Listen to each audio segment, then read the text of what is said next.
हाँ जी बेटा।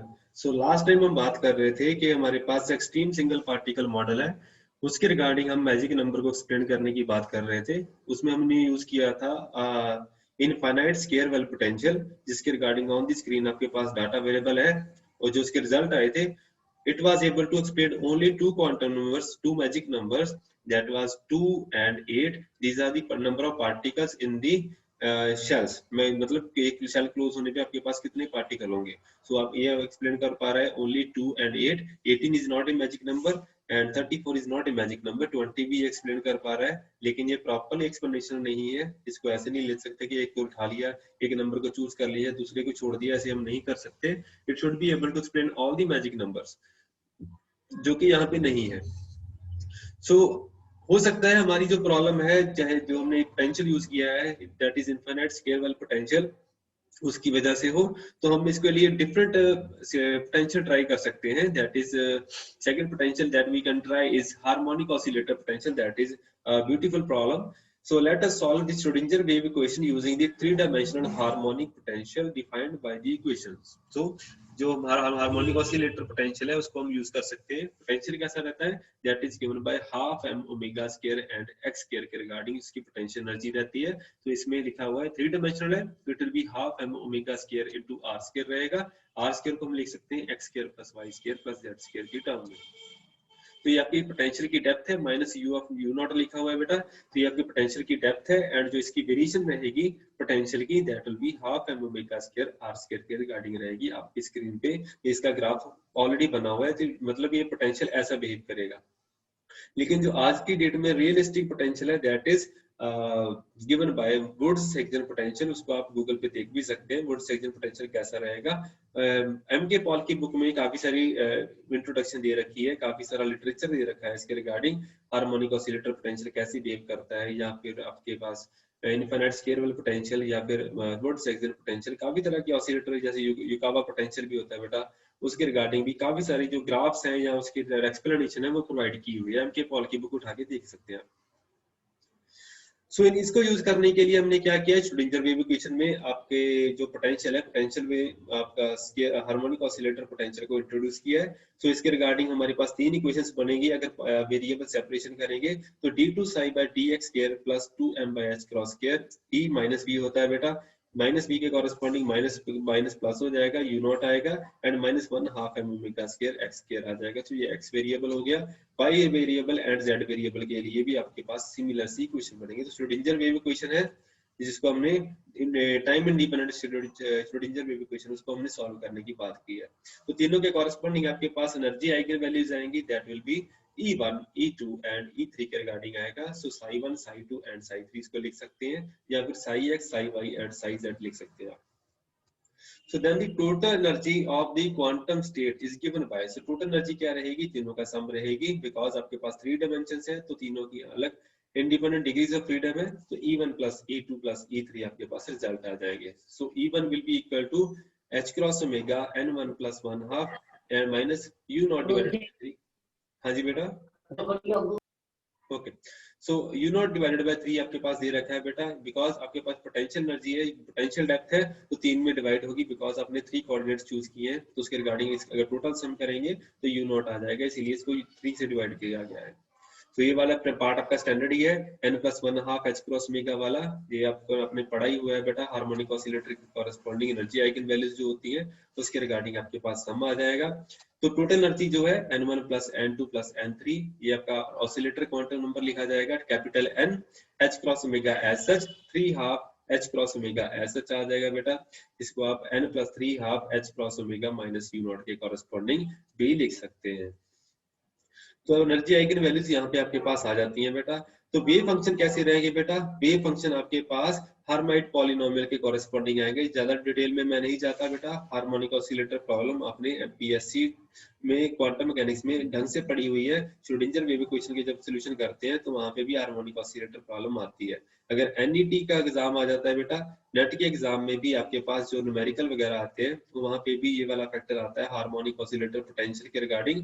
Harmonic oscillator के जो सोल्यूशन है एनर्जी आइगन वैल्यूज है, जब उसको कैलकुलेट करते हैं तो जो वेव फंक्शन की फॉर्म है यहाँ पे आती है। तो एक्सपोनेंशियल वाला फैक्टर जो है इसको देख के हम काफी चीजें गैस कर सकते हैं। अगर NET की कोई प्रॉब्लम आती है, this is just like 1 - 1/2 alpha x square के रिगार्डिंग होता है, तो वहां से आपको काफी कुछ पता चल जाता है। सो अगर नेट की कोई प्रॉब्लम आएगी तो हम डिस्कस करेंगे उसके regarding. So where N1, N2 and N3 are three normalization constants, therefore the total wave function is written as, तो total wave function क्या रहेगा बेटा, psi of x, psi of y and psi of z के regarding आ जाएगा। So the radial equation for the above wave function can be separated out from the angular components which can be written as, तो radial equation हम हमेशा ही solve out करने की कोशिश करते हैं बिकॉज हमने सिमेट्रिक पोटेंशियल ले रखा है, बिकॉज आर स्क्वायर डिपेंडेंस है पोटेंशियल की which is 1/2 m omega square r square. तो उसकी वजह से हमारे पास सिमेट्रिक पोटेंशियल की वजह से हम क्या करते हैं, थीटा एंड फाई की डिपेंडेंस यहाँ पे टेक केयर नहीं करते, बिकॉज सिमेट्रिक स्फेरिकल सिमेट्री है, ओनली रेडियल पार्ट का सोल्यूशन ही हम फाइंड आउट करने की बात करेंगे। सो इसीलिए सेंट्रल सिमेट्रिक पोटेंशियल है, उसके रिगार्डिंग हमारे पास सोल्यूशन भी ऐसा ही आएगा। So regarding normalized radial solutions of the above equation are Lagrange polynomials which are defined as, तो radial solution जो होगा that will be in the form of Lagrange polynomial and जो wave function होगा that will be Hermite polynomial। तो इस ऐसे आपके पास solution आ जाएंगे बेटा। ज्यादा डिटेल नहीं है, डिटेल में नहीं जाना, अगर इसकी डिटेल करने लग गए फिर हम फिजिक्स कभी भी डिस्कस नहीं कर पाएंगे। तो हमारा मेन एम है यहाँ पे फिजिक्स डिस्कस करना। आप रॉय एंड निगम की बुक उठाइए, उसमें आपके पास ये वाला सारा पार्ट दे रखा है, मैंने आपको नोट्स प्रोवाइड ऑलरेडी कर रखे हैं। तो ज्यादा डिटेल में नहीं जाना, only and only surface scratching है, सिर्फ लास्ट एक्सप्रेशन लिखे हुए कि आपके पास ऐसे सॉल्यूशन एग्जिस्ट करेंगे जिसकी वजह से आपके पास मैजिक नंबर एक्सप्लेन होंगे या नहीं होंगे, उसके रिगार्डिंग हम बात करेंगे। तो radial wave function should be of the degree 2 × n-1 plus l के रिगार्डिंग आएगा। इसके रिगार्डिंग में ज्यादा बात नहीं करूंगा बिकॉज इसका सोल्यूशन प्रॉपर्ली किया नहीं हुआ है। तो इसके रिगार्डिंग हमारे पास जो रिजल्ट आएगा that will be, it will be given by n + 3/2 h cross omega minus u of not. ये हम फाइनल एक्सप्रेशन लिख रहे हैं where the oscillator quantum number capital N it is written in terms of 2 × n-1 plus l। ये n क्या है आपका principal quantum number है एंड जो l है आपका यहाँ पे ऑर्बिटल क्वांटम नंबर है, orbital angular momentum quantum number है। ठीक है जी। सो n एंड l की वैल्यू आप प्रॉपर्ली डिफाइन करेंगे, 1s 2s 1p 1d के कॉरेस्पॉन्डिंग आप असाइन करेंगे एंड ऑसिलेटर क्वांटम नंबर जो कैपिटल n है वो आपका 0 1 2 3 एंड सो ऑन ऐसा आता जाएगा। तो आपकी जो आइगन वैल्यूज है, आपकी एनर्जी वैल्यूज है corresponding to harmonic oscillator potential के रिगार्डिंग, आपका एक्सट्रीम सिंगल पार्टिकल मॉडल को अगर आप सॉल्व करेंगे तो आपकी ऐसी वैल्यूज आएंगी। तो इनको यूज करके हम आपके मैजिक नंबर को एक्सप्लेन करने की बात करते हैं। तो आप देखिए बेटा, आपके पास कैपिटल N दे रखा है, उसके कॉरेस्पॉन्डिंग ऑसिलेटर क्वांटम नंबर के corresponding small n principal quantum number as well as orbital angular momentum quantum number की वैल्यू आप एडजस्ट कर सकते हैं। बिकॉज अगर n = 1 हो गया तो उसके कॉरेस्पॉन्डिंग 1 - 1 0 भी हो सकता है, या n = अगर 1 नहीं है या कुछ और है तो उसको भी चेक कर सकते हैं, या फिर अगर n = 2 हो गया तो उसके कॉरेस्पॉन्डिंग आप इसके कॉम्बिनेशन भी चेक कर सकते हैं, l में भी 0, अगर l 0 हो गया तो उसके कॉरेस्पॉन्डिंग क्या आएगा, इट में भी 2 - 1 आ सकता है। ठीक है जी, या फिर कोई और फंडा भी हो सकता है, या l = 2 है तो उसके कॉरेस्पॉन्डिंग n = 1 हो गया, 1 - 1 0 हो गया तो l = 2 हो गया, तो 1 d के कॉरेस्पॉन्डिंग भी आ सकता है, यहाँ 2s के कॉरेस्पॉन्डिंग भी आपके पास रिजल्ट हो सकता है। मतलब क्या है, अगर आपके पास single value of capital N दे रखा है, ऑसिलेटर क्वांटम नंबर अगर कोई वैल्यू दे रखी है तो उसके corresponding there will be multiple combination of n and l which will give rise to same oscillator quantum number, और there will be a degeneracy, simple word में बोले तो there will be a degenerate state corresponding to various orbitals। so जो various orbitals हैं उनके corresponding same energy exist करेगी जिसको हम degeneracy भी बोलते हैं। तो आपके पास काफी स्टेट्स ऐसी ही आएंगी जब हम इसकी वैल्यूज को सॉल्व करेंगे। तो ऑन द स्क्रीन आपके पास अवेलेबल है डाटा बेटा। आप ऑसिलेटर क्वांटम नंबर को यूज कैसे करना है, इसको 0 पुट करेंगे तो उसके कॉरेस्पॉन्डिंग क्या आएगा, n एंड l का सिर्फ एक ही कॉम्बिनेशन होगा जिसके कॉरेस्पॉन्डिंग n = 1 होगा बेटा, l = 0 के कॉरेस्पॉन्डिंग जो ऑसिलेटर क्वांटम नंबर बनेगा। n = 1 के कॉरेस्पॉन्डिंग भी एक ही कॉम्बिनेशन होगा बेटा, एंड 2 के कॉरेस्पॉन्डिंग आपके पास क्या आएगा, 2 के कॉरेस्पॉन्डिंग जब मैंने पहले बता दिया था, either it will B 2s और 1d। ठीक है, तो उसके कॉरेस्पॉन्डिंग आपके पास 3 है, n is equal to capital n is equal to 3 है तो उसके कॉरेस्पॉन्डिंग क्या आएगा, it may give rise to 2p और 1f। अगर 4 आ गया तो 4 के कॉरेस्पॉन्डिंग आपकी डिजेनेसी ज्यादा बढ़ जाएगी, 3s 2d एंड 1g के कॉरेस्पॉन्डिंग आएगा बेटा अल्टीमेटली। एंड 5 हो गया तो उसके कॉरेस्पॉन्डिंग भी 3p 2f एंड 1h आ जाएगा, 6 के कॉरेस्पॉन्डिंग भी डिजेनेसी आपकी ज्यादा बढ़ जाएगी। Energy eigen value n+3 half h cross omega आएगा बेटा, जो 3 हाफ आ गया, 5 हाफ आ गया, h क्रॉस ओमेगा ऐसा यूनिट लिखे हुए बेटा, 7 half, 9 half, 11 half, 13 half, 15 half लिखा हुआ है, देख लेना बेटा, ठीक है। इसको ऐसे हम कर सकते हैं। सो n एंड l के कॉरेस्पॉन्डिंग आप देख सकते हैं। सो इसके कॉरेस्पॉन्डिंग हमने देखा है बेटा, total number of particle corresponding state कितने होंगे बेटा, 1 इसके कॉरेस्पॉन्डिंग ऑटोमेटिकली 2 होते हैं बेटा। 1p के कॉरेस्पॉन्डिंग कितने रहेंगे बेटा, 2 into 2l+1 है। 2 कहां से आ गया बेटा, आपके पास न्यूट्रॉन्स भी रहेंगे, प्रोटॉन्स भी रहेंगे, उसके रिगार्डिंग यहाँ पे वैल्यूज आ जाएगी। तो 1p के कॉरेस्पॉन्डिंग 6, 2s के कॉरेस्पॉन्डिंग फिर 2 आ जाएंगे, 1d के कॉरेस्पॉन्डिंग 10 आ जाएंगे। यहाँ पे कितने रहेंगे बेटा, पी के कॉरेस्पॉन्डिंग आपके पास कितने रहेंगे 6, तो एफ के कॉरेस्पॉन्डिंग 14। ये सारी की सारी चीजें आपको ऑलरेडी पता है बेटा। तो टोटल नंबर ऑफ न्यूक्लियस कितने रह जाएंगे, यहाँ पे 2 आ जाएगा। सो क्युमुलेटिव फ्रीक्वेंसी वाला काम हो गया। सो 2 + 6 8 आ गया, 8 + 12 20 हो गया, 20 + 20 40 हो गया, 40 + 30 70 एंड 70 + 42 112, 112 and 56 168 आ गया। तो ऐसे आपके पास टोटल नंबर ऑफ न्यूक्लियस आ जाएंगे, जहाँ पे आपके पास शेल क्लोज होना चाहिए। मतलब आपके पास ऑसिलेटर क्वांटम नंबर के कॉरेस्पॉन्डिंग या फिर आपका हार्मोनिक ऑसिलेटर के कॉरेस्पॉन्डिंग आपके पास जो वैल्यूज हैं, जो रिजल्ट्स हैं, उनके रिगार्डिंग आपके पास क्या वैल्यूज आएंगी, it will be given bye 2 8 20 40 and 70 या उसके साथ आएंगी। लेकिन ये इनमें से सिर्फ और सिर्फ हमारे काम के कौन से हैं बेटा, 2 8 एंड 20 के रिगार्डिंग ही है, इससे ज्यादा नहीं है, ठीक है। तो ओनली 2 और 3 magic number it can explain, otherwise it is not able to explain much more than that। मतलब अगर हमने चाहे हार्मोनिक ऑसिलेटर पोटेंशियल यूज कर लिया या फिर हमने चूज किया स्केयर वेल पोटेंशियल, लेकिन उसके रिगार्डिंग हमारे पास रिजल्ट कोई सफिशिएंटली सेटिस्फाइंग नहीं है, इसका मतलब ये हो गया कि पोटेंशियल चाहे कोई भी यूज कर ले, हमारा रिजल्ट कहीं और किसी और चीज पे डिपेंड कर रहा है, which is different from the choice of the potential। So our results are independent of the choice of potential, not exactly independent but are not that much dependent on the type of potential। So इसके regarding हमारे पास जो next term आएगी, it will be different from the choice of potential, जिसको हम implement करने की बात करेंगे, that will B spin orbit potential की रिगार्डिंग आएगा। So that will be a different term. So spin orbit potential की बात आई। सो पहली जब उन्होंने स्टार्ट किया था तो उनको पता नहीं चल रहा था कि कौन क्या करें हम, कि बिकॉज आपके हार्मोनिक ऑसिलेटर पोटेंशियल भी ट्राई कर लिया, स्केयर वेल पोटेंशियल ट्राई कर लिया, या युकावा पोटेंशियल भी आप ट्राई करके देख लीजिए, फाइनाइट स्केयर वेल पोटेंशियल भी ट्राई करके देख लीजिए, तो आपके पास मैक्सिमम 2 से 3 मैजिक नंबर एक्सप्लेन होंगे, उससे ज्यादा नहीं होंगे, ठीक है। सो स्पिन ऑर्बिट पोटेंशियल की वजह से हमारे पास जो रिजल्ट है बेटा, तो स्केयर वेल पोटेंशियल की वजह से हमारे पास जो रिजल्ट आ गए, उसके बाद हमें सोचना पड़ेगा कि हमारे पास कौन कौन सा पोटेंशियल हो सकता है, बिकॉज ये एक हिस्ट्री है बेटा, इसको हिस्ट्री की तरह देखना पड़ेगा, एक से बाद एक डेवलपमेंट हुई, उसके बाद तीसरी डेवलपमेंट हुई और सो ऑन, उसके बाद चलता रहा। तो जो न्यूक्लियर फिजिक्स है 1950s में काफी इवॉल्व हुई है। तो 1950 में मेयर, जेंसिस एंड एक उनके और कलीग थे, उन्होंने एक स्पेकुलेट किया था कि जैसे एटॉमिक फिजिक्स में हमारे पास स्पिन ऑर्बिट कपलिंग होती है, जैसे हाइपरफाइन स्प्लिटिंग होती है, हो सकता है सिमिलर फिनोमेना न्यूक्लियर फिजिक्स में इंप्लीमेंट होता हो, जिसकी वजह से कोई ना कोई रिजल्ट जो है उसको हमें देखने को मिले। हो सकता है हमारी जो मैजिक नंबर है उसमें कोई इफेक्ट पड़ जाए या एनर्जी लेवल की स्पेसिंग में फर्क पड़ जाए। तो स्पिन ऑर्बिट पोटेंशियल उन्होंने ट्राई किया था एक्सप्लेन करने के लिए। तो टोटल एंगुलर मोमेंटम उन्होंने क्या किया, टोटल एंगुलर मोमेंटम को स्प्लिट कर दिया in terms of L and S. तो L will be J, capital J will be equal to L plus S की फॉर्म में हमें पास आ गया बेटा। So L is equal to J is equal to L plus minus half के corresponding आ गया।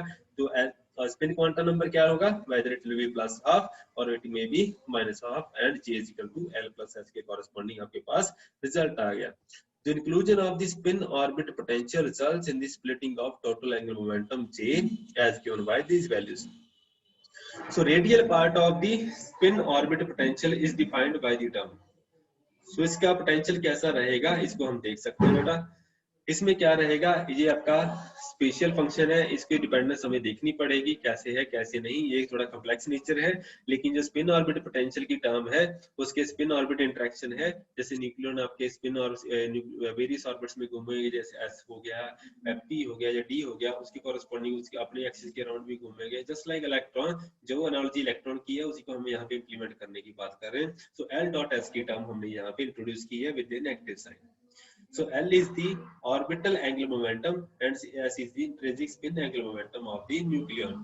So inclusion of this potential results in the depression of J is equal to L plus 1/2 level relative to J is equal to L minus 1/2 level। मतलब अगर p orbital है तो p orbital में दो portion हो जाएंगे, एक में आपके पास क्या रहेगा, L plus 1/2 वाला लेवल नीचे चला जाएगा एंड L minus 1/2 वाला लेवल ऊपर चला जाएगा, बिकॉज आपकी हाइपरफाइन स्प्लिटिंग यहाँ पे एग्जिस्ट करेगी। तो एक में आपके पास क्या आ जाएगा बेटा, L is equal to 1 for the p orbital, तो क्या होगा, एक 3/2 हो जाएगी, एक हो जाएगा 1 minus 1/2, मतलब एक 1/2 हो जाएगा, मतलब p 3/2 एग्जिस्ट करेगा, एक p 1/2 एग्जिस्ट करेगा।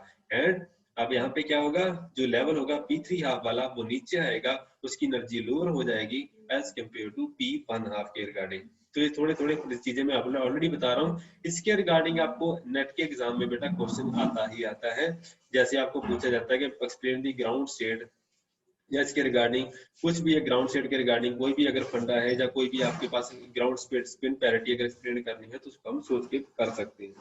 तो आपके पास मोस्टली यहाँ से एक न्यूमेरिकल आता है, तो उसके रिगार्डिंग आपको एक लेवल स्कीम है जो आने वाले टाइम में दिखाऊंगा कि लेवल स्कीम के रिगार्डिंग अपनी क्वेश्चन को कैसे सॉल्व करना, हम एक दो क्वेश्चन करके भी देखेंगे। The inclusion of this potential results in the depression of L is equal to J is equal to L plus 1/2 and J is equal to L minus 1/2. Also, the expectation value of the operator L dot S is defined as, तो इसको तो L dot S जो है इसको में कैसे लिखेंगे हम बेटा, 1/2 J square minus L square minus S square के कॉरेस्पॉन्डिंग लिखेंगे। तो J is equal to L dot S, L dot S होता है बेटा उसके कॉरेस्पॉन्डिंग लिख सकते हैं बेटा, J is equal to L plus S है तो J square करेंगे तो बेटा इसमें लिखा भी हुआ है यहाँ पे, हाँ ये वाला ऊपर लिखा हुआ है, J square करेंगे तो A square is equal to sorry A plus B का होल स्क्वायर करेंगे तो ये क्या आएगा, a square plus b square plus 2ab आ जाएगा। So j square will be equal to l square plus s square plus 2l dot s की corresponding आपके पास आ जाएगा। So यहाँ से l dot s की वैल्यू निकालनी हो तो हम क्या करेंगे, j into j square को एक्सपेक्टेशन वैल्यू क्या रहेगी, j into j plus 1, l square की वैल्यू क्या रहेगी, l into l plus 1 and उसके कॉरेस्पॉन्डिंग s स्क्वायर की वैल्यू क्या रहेगी, s into s plus 1 रहेगी and 1/2 2 into l dot s की वजह से यहाँ पे आ जाएगा। तो उसकी वैल्यू एस सी वर्मा के लेक्चर में अच्छी तरह दे रखी है बेटा, वहां से आप देख सकते हैं जब वो मैग्नेटिक मोमेंट कैलकुलेट करने की बात करता है या इसके रिगार्डिंग कोई वैल्यू फाइंड आउट करने की बात करता है। ये सारी की सारी वैल्यूज बेटा उसने एक्सप्लेन कर रखी है, ठीक है जी। तो इसके रिगार्डिंग क्या होगा, अगर j equal to l plus 1/2 हो गया corresponding to s equal to 1/2, उसके रिगार्डिंग आपके पास क्या आएगी, स्पिन ऑर्बिट कपलिंग जो फोर्सेस होंगी उसकी वैल्यू क्या रहेगी, इसमें वैल्यू वगैरह फिल आउट करके l डॉट s की टर्म अगर आप फिल आउट करना चाहते हैं तो उसमें देख सकते हैं। अगर आपके पास j equal to l minus 1/2 आएगा तो इसकी कंट्रीब्यूशन क्या आएगी l डॉट s टर्म की माइनस 1/2 l प्लस 1। अगर ये वाला फैक्टर होगा, अगर जैसे p3 हाफ ऑर्बिटल हो गई उसके कॉरेस्पॉन्डिंग इसकी कंट्रीब्यूशन ऐसी आएगी, अगर p1/2 होगी तो उसकी कंट्रीब्यूशन ऐसी आएगी। तो spin orbit coupling results shifting in the energy values relative to the central value which are written in terms of these values. तो इसके कॉरेस्पॉन्डिंग आपके पास जो लेवल है आपका शिफ्ट कर जाएगा रादर देन दी सिंपल जो हार्मोनिक ऑसिलेटर पोटेंशियल या आपका स्केयर वेल पोटेंशियल के केस में जो लेवल आए हैं वो ऑटोमेटिकली उसमें हाइपरफाइन स्प्लिटिंग हो जाएगी एंड जो हायर जे वाला लेवल है वो नीचे चला जाएगा as compare to lower J value, मतलब p3/2 नीचे p1/2 ऊपर, सिमिलरली d5/2 नीचे d3/2 ऊपर आएगा। तो स्प्लिटिंग कितनी होगी बेटा, वो आपके न्यूक्लियस पे डिपेंड करेगा या उसके स्ट्रक्चर कांस्टेंट्स पे डिपेंड करेगा। So therefore the total spin orbit splitting is given by these values। तो total splitting कितनी रहेगी, दोनों में आपको डिफरेंस फाइंड आउट करना पड़ेगा, energy of the p3/2 level minus energy of the p1/2 level या d5/2 लेवल या फिर d3/2 लेवल के कॉरेस्पॉन्डिंग आपको एनर्जी वैल्यू वगैरह एक्सप्लेन करनी पड़ेगी, ठीक है जी। तो ये वाले फैक्टर आपने लिखे हुए हैं, एक मिनट बेटा।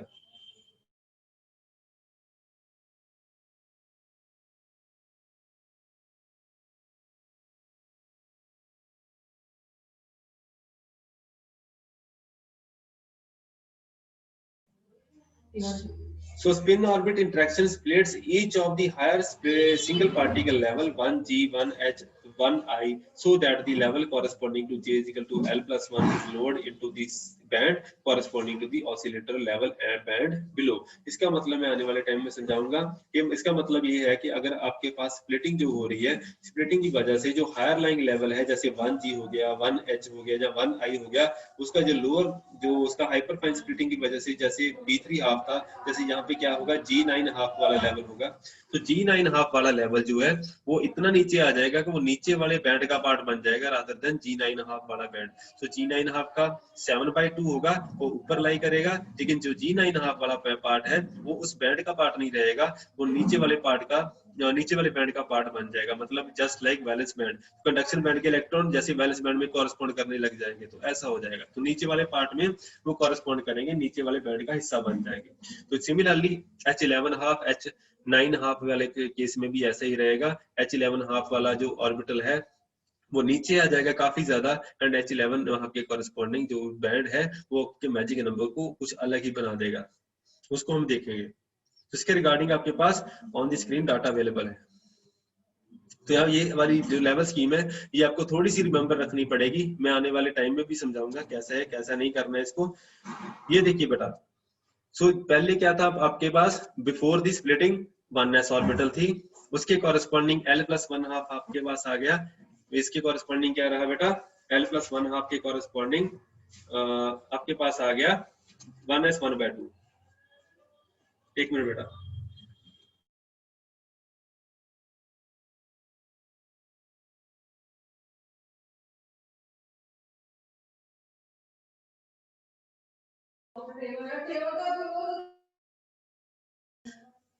हाँ जी बेटा।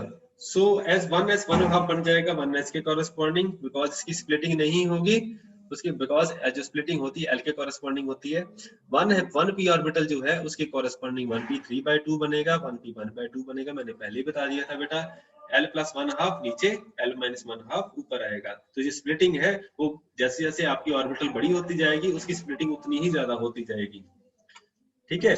सो इसके कॉरेस्पॉन्डिंग 1d के कॉरेस्पॉन्डिंग मैंने आपको पहले ही बताया था, हो सकता है ये वाले लेवल, बिकॉज 1d के कॉरेस्पॉन्डिंग स्प्लिटिंग है 1d 5/2 एंड 1d 3/2 बनेगा, because this is L+1 half. d के corresponding L is equal to 2 हो गया बेटा, L+1 हाफ मतलब 2 + 1/2 5/2 हो गया, एंड 2 - 1/2 3 हाफ हो गया। सो 1d 3 हाफ आ गया, 2s 1/2 आ गया। तो अल्टीमेटली 1d 3 हाफ जो है वो क्रॉस करके ऊपर निकल जाएगा 2s को। तो यही चीज मैं बता रहा था, हो सकता है जो आपके 1g वाले लेवल है वो नीचे आ जाएंगे बिल्कुल ही।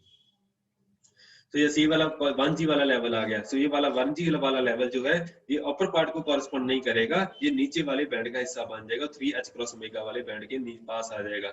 सो 1g 9/2 जो है वो नीचे वाले पार्ट का बैंड का हिस्सा बन जाएगा रादर देन अपर पार्ट। जिन्होंने स्प्लिटिंग कम दिखाई है because of the lack of space, लेकिन एक्चुअल में अगर प्रॉपर अगर रॉय एंड निगम की बुक पे देखोगे या एमके पॉल की बुक पे देखोगे तो आपके पास सारे की सारी इंफॉर्मेशन अच्छी तरह से अवेलेबल रहेगी।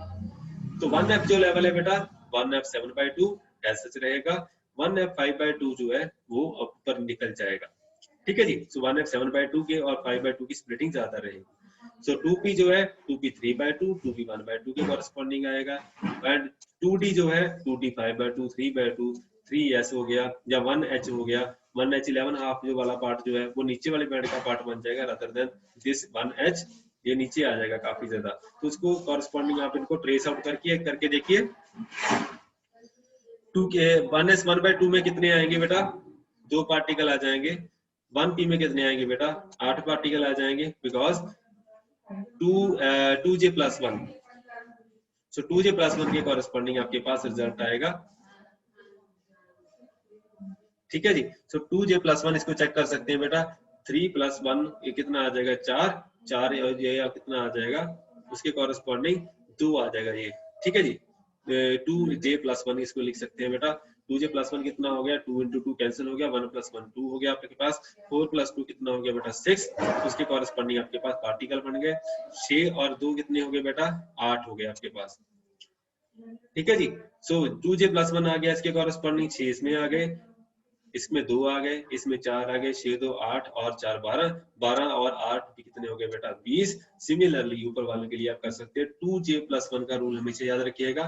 जे आपके पास दे रखा है total orbital total angular momentum quantum number, उसके कॉरेस्पॉन्डिंग आप इसको ट्रेस आउट कर सकते हैं। सो इसकी कॉरेस्पॉन्डिंग 2 8 20 28 50 एंड उसके बाद 82 का फंडा आ जाएगा, अल्टीमेटली आपके 126 भी आ जाएगा। तो इसको अगर प्रॉपर्ली डायग्राम जो है वो रॉय एंड निगम की बुक में दे रखी है, वहां से आप देख सकते हैं। लेकिन मैजिक नंबर का जहां तक काम है वो सारे के सारे यहाँ पे एक्सप्लेन हो जाते हैं। आपको शेल क्लोजर प्रॉपर्ली दिखने लग जाता है कि आपके पास जो स्पिन ऑर्बिट पोटेंशियल है, अगर उसको स्पिन ऑर्बिट इंटरेक्शन की टर्म जब आप इंट्रोड्यूस करोगे, आपके पास सारे के सारे क्वांटम नंबर यहाँ पे एक्सप्लेन होने शुरू हो जाएंगे, या फिर सारे के सारे मैजिक नंबर आपके निकल के बाहर आ जाएंगे।